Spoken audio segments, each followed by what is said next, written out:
Today, we're rediscovering 13 ancient gardening techniques that prove Vikings weren't just warriors, they were agricultural geniuses who solved every problem plaguing modern gardens. Let's jump right in. The Pea and Grain Partnership, nature's fertilizer factory. Modern gardeners spend fortunes on nitrogen fertilizers to keep their soil productive, completely unaware that Vikings solved this problem over 1,000 years ago with a simple companion planting technique. They grew peas alongside barley and oats, creating a natural fertilization system that actually improved soil while producing food. Here's the genius behind this method. Peas are legumes that pull nitrogen directly from the air and store it in root nodules, essentially manufacturing fertilizer underground. The grain stalks provided natural trellises for climbing peas, eliminating the need for stakes or supports. When harvest came, Vikings would cut the grain, but leave the pea roots in the ground to decompose, releasing all that captured nitrogen directly into the soil for next year's crops. Modern agricultural science has confirmed what Vikings understood instinctively. Research shows that legume grain intercropping can increase total yields by 20 to 30% compared to growing either crop alone, while simultaneously reducing the need for synthetic fertilizers. The grain benefits from the nitrogen the peas provide, while the peas benefit from the physical support and wind protection the taller grains offer. Vikings could maintain productive gardens for generations without ever purchasing fertilizer or building elaborate trellis systems. Meanwhile, modern gardeners are buying bags of synthetic nitrogen that wash away with the first heavy rain, polluting waterways while depleting their bank accounts. It's like having a money tree in your backyard, but choosing to work overtime instead. Perennial food gardens, plant once, harvest for decades. Here's where Vikings demonstrated patience and wisdom that puts modern annual gardening to shame. While contemporary gardeners exhaust themselves replanting their entire gardens every single spring, Vikings established perennial food gardens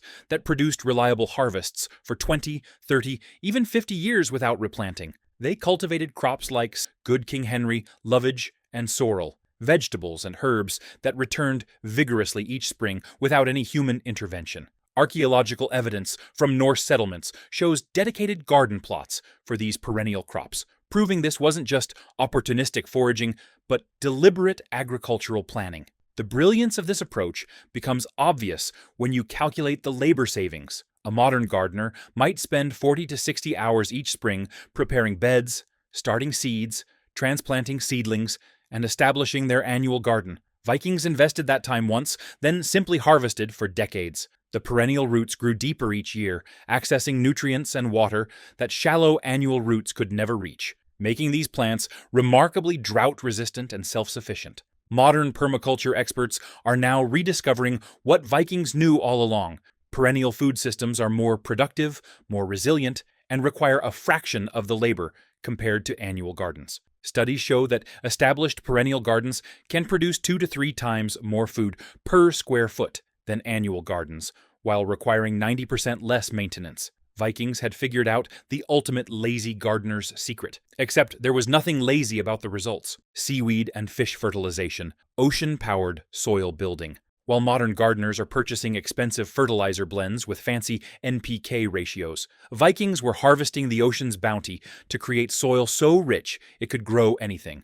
Coastal Norse settlements gathered seaweed and fish waste, spreading it on their gardens to create what modern science now recognizes as one of the most complete fertilizers available. Seaweed contains over 60 trace minerals and elements that plants need for optimal growth: iodine, magnesium, potassium, calcium, and dozens more that synthetic fertilizers completely lack. Vikings would collect kelp and seaweed after storms, either spreading it fresh on fields or composting it with other organic matter. The salt content actually helped suppress certain pests and diseases, while the minerals transformed poor soil into productive growing medium. Fish waste provided concentrated nitrogen and phosphorus, the same nutrients modern gardeners buy in expensive bottles. Vikings would bury fish heads and bones directly in planting holes, or compost them with seaweed to create what amounted to slow-release fertilizer that fed plants throughout the entire growing season. Contemporary research has validated this ancient wisdom. Studies show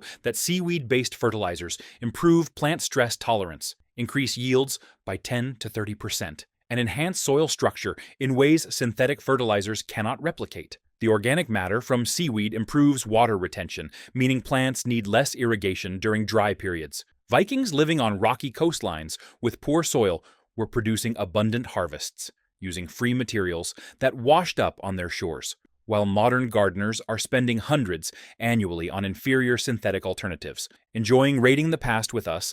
Then consider using YouTube's new feature and hype this video. It really helps a small channel like mine get more views and allows me to create more content. To hype the video on your mobile device, swipe left on the comment preview carousel until the option to hype the video surfaces, or tap, and the carousel will change to show the option to hype. Your support helps a ton. Now back to Viking gardening secrets. Raised mound gardening, the original hugelkultur. Long before permaculture experts invented the term hugelkultur, Vikings were building raised mounds, called hoger in Old Norse, that transformed marginal land into productive growing space. These weren't simple raised beds filled with purchased soil. These were sophisticated growing systems that created their own fertility while solving drainage problems. Vikings would pile logs, branches, and woody debris into mounds, then cover them with soil and compost. As the wood slowly decomposed underground, it released nutrients, created air pockets for root growth, and acted like a sponge that stored water during wet periods and released it during drought. The raised structure warmed faster in spring, extending the growing season in climates where every frost-free day mattered. What made this technique truly brilliant was its use of materials that modern gardeners consider waste. Dead trees, pruned branches, leaves, and plant debris all became the foundation for productive growing space. The mounds could be built on rocky ground, poorly draining clay, or even permafrost-affected soil, essentially creating ideal growing conditions where none existed naturally. Modern research on hugelkultur has confirmed the Viking wisdom. These mounds can retain up to 90% more moisture than flat gardens, reduce or eliminate the need for irrigation, and continue producing for 20+ years as the buried wood slowly decomposes. The internal decomposition generates heat, creating microclimates that can extend the growing season by 2 to 4 weeks on both ends. Vikings were growing vegetables in conditions that would defeat modern gardeners, using nothing but materials they found lying around their settlements. Strategic herb placement, chemical-free pest control. While modern gardeners are spraying pesticides that kill beneficial insects along with pests, Vikings were strategically planting herbs that naturally repelled problem insects while attracting pollinators.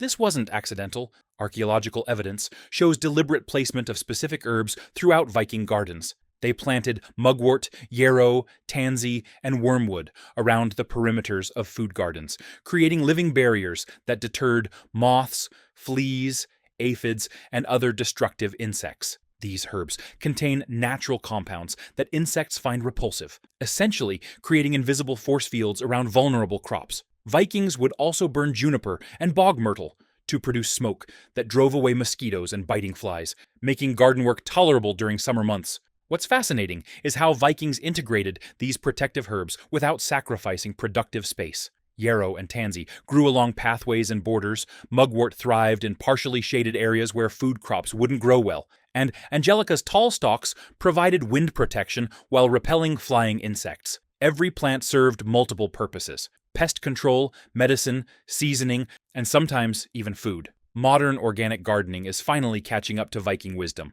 Research confirms that companion planting with aromatic herbs can reduce pest damage by 40 to 75% without any chemical intervention. The essential oils in these plants, the same compounds Vikings valued for medicine, are what insects find intolerable. Vikings had created integrated pest management systems centuries before the term was invented, proving that the best defense against garden pests isn't found in a spray bottle, but in strategic plant selection. Livestock integration, the ultimate soil building system. Here's where Vikings demonstrated systems thinking that modern agriculture has completely abandoned. They didn't separate their gardens from their livestock.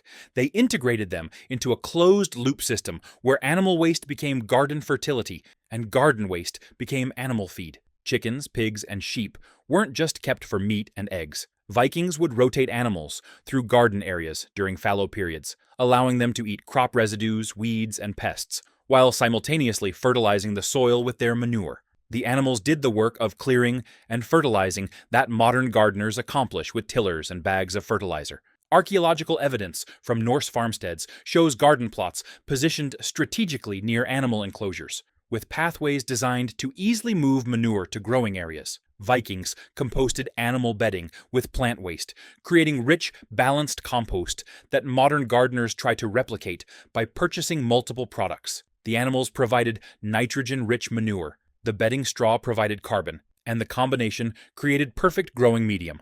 Contemporary research on integrated farming systems validates this approach. Studies show that farms integrating livestock with crop production have 30 to 50% higher soil organic matter, better water retention, and significantly reduced need for external inputs. The animals provide fertility, pest control, chickens eat insects and larvae, and weed management, while the garden provides supplemental feed. Vikings had created regenerative agriculture systems that actually improved soil year after year, while modern chemical-dependent gardens are depleting soil at alarming rates. Crop rotation mastery. Breaking pest and disease cycles. While modern gardeners plant tomatoes in the same spot year after year and wonder why diseases keep returning, Vikings practiced sophisticated crop rotation that prevented pest and disease buildup while maintaining soil fertility. This wasn't simple rotation, this was strategic planning that maximized productivity while minimizing problems. Vikings alternated heavy feeders like cabbage and grains with soil-building legumes like peas and beans,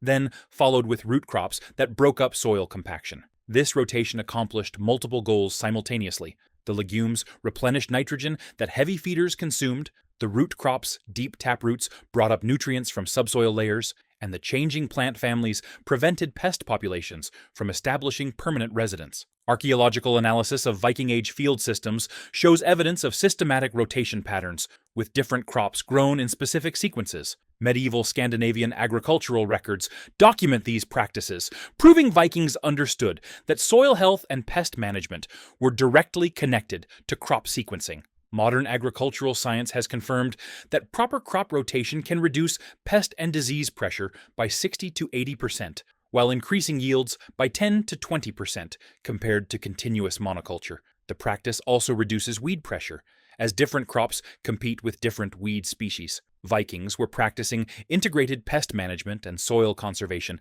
centuries before these became recognized agricultural principles. They understood that working with natural cycles was more effective than fighting against them, a lesson modern agriculture is painfully relearning. Microclimate creation, stone walls, and shelter belts. Vikings didn't just accept the harsh climates they lived in, they modified their immediate environment to create protected growing zones where tender crops could thrive. Using stone walls and strategic tree plantings, they created microclimates that could be 5 to 10 degrees warmer than surrounding areas, essentially expanding their growing zones without any technology. Stone walls served multiple purposes in Viking gardens. They absorbed solar heat during the day and radiated it at night, protecting nearby plants from frost damage. They blocked harsh winds that could damage crops and dry out soil. They created sheltered spaces where warmth-loving herbs and vegetables could grow in climates where they normally wouldn't survive. Archaeological evidence from Norse settlements in Iceland and Greenland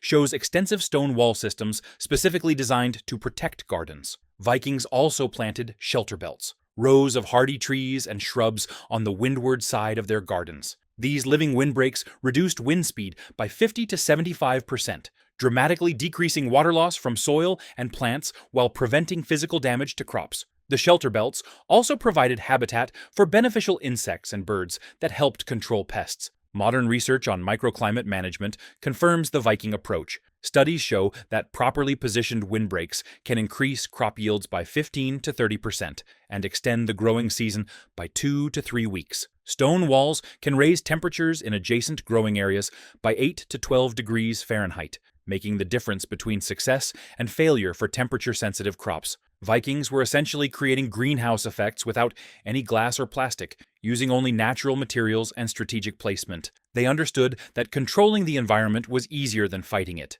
Water management through drainage, turning wetlands into gardens. While modern gardeners struggle with waterlogged soil and root rot, Vikings had mastered the art of water management through strategic drainage systems that transformed unusable wetlands into productive growing space. This wasn't about irrigation. Norse climates had plenty of water. The challenge was removing excess water that would otherwise drown crops. Vikings constructed networks of ditches, channels, and stone-lined drains that lowered water tables and prevented waterlogging. They used ridge and furrow plowing techniques that created raised planting areas with drainage channels between them, ensuring roots never sat in standing water. In particularly wet areas, they built stone-lined subsurface drains that removed water while allowing air to reach root zones. Archaeological evidence from Viking settlements shows sophisticated drainage systems that required significant planning and labor investment, but paid dividends for generations. These weren't temporary solutions.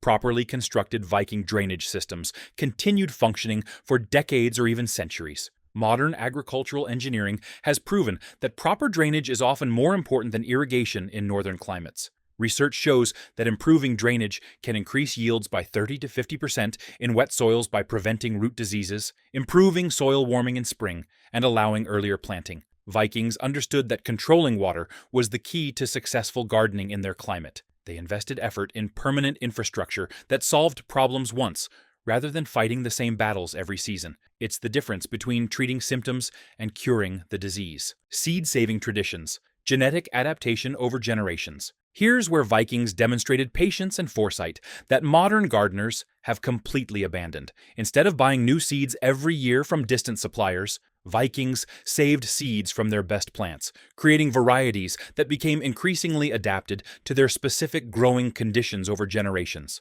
This wasn't random seed saving. Vikings selected seeds from the healthiest, most productive, earliest maturing plants. Over decades and centuries, this selection pressure created varieties that were perfectly adapted to short growing seasons, cool temperatures, and specific soil conditions. These weren't generic vegetables. These were locally adapted varieties that couldn't be purchased anywhere because they existed nowhere else. Vikings dried seeds carefully and stored them in clay pots or sealed containers, protecting them from moisture and pests. They understood that seed viability was crucial for food security, so they often saved multiple years' worth of seeds as insurance against crop failures. This practice created genetic diversity within their crops, ensuring that even if one variety failed in a particular year, others would succeed. Modern research on heirloom and landrace varieties has revealed what Vikings knew instinctively. Locally adapted varieties often outperform commercial hybrids in their native environments. Studies show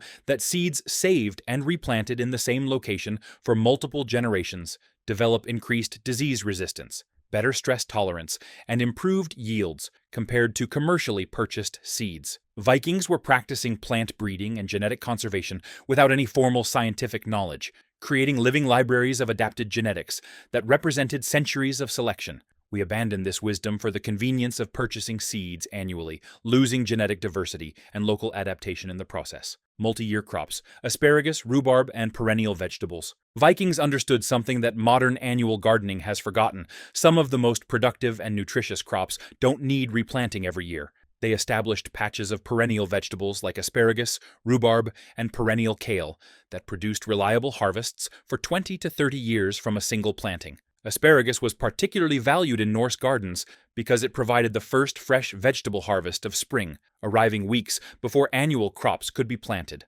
Once established, asparagus crowns produced for 25+ years without replanting, requiring only occasional fertilization with compost or manure. Rhubarb thrived in cool Nordic climates, producing tart stalks that Vikings used for both food and medicine.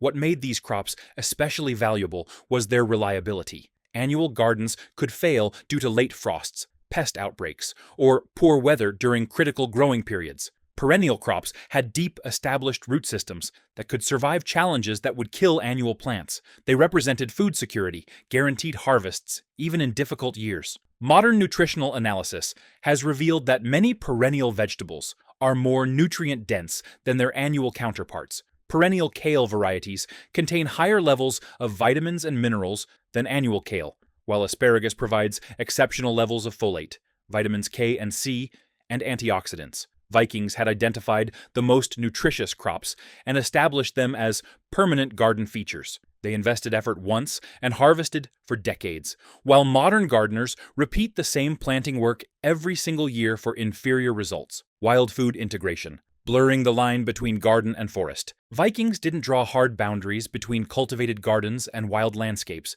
They integrated wild foods into their food systems, essentially expanding their productive area without additional labor. They encouraged useful wild plants to grow in and around their gardens, while removing only truly problematic weeds. Ground elder, nettles, and wild garlic were allowed to naturalize in garden edges and partially shaded areas where cultivated crops wouldn't thrive. These weeds provided early spring greens, medicinal herbs, and flavorful seasonings without requiring any planting or maintenance. Vikings also managed forest edges to encourage wild berries, nuts, and edible plants, creating transition zones between gardens and wilderness that produced food without cultivation. This approach maximized productivity from every available space. Shady areas under trees grew shade-tolerant wild foods. Rocky areas that couldn't be plowed produced wild herbs. And wet spots, unsuitable for grain, grew watercress and other moisture-loving plants. Vikings saw their entire landscape as a food system, rather than dividing it into garden and waste areas. Modern permaculture is rediscovering this wisdom through concepts like food forests and forest gardens. But Vikings were practicing these principles over 1,000 years ago. Research shows that integrating wild foods can increase total food production by 20 to 40%, while reducing labor and increasing biodiversity. Vikings understood that nature was producing food all around them. They just needed to recognize it and encourage it, rather than fighting to eliminate everything except their chosen crops. No-till soil management, preserving soil structure and life. Here's the final secret that separates Viking gardening wisdom from modern practices. Vikings didn't destroy their soil structure through constant tilling.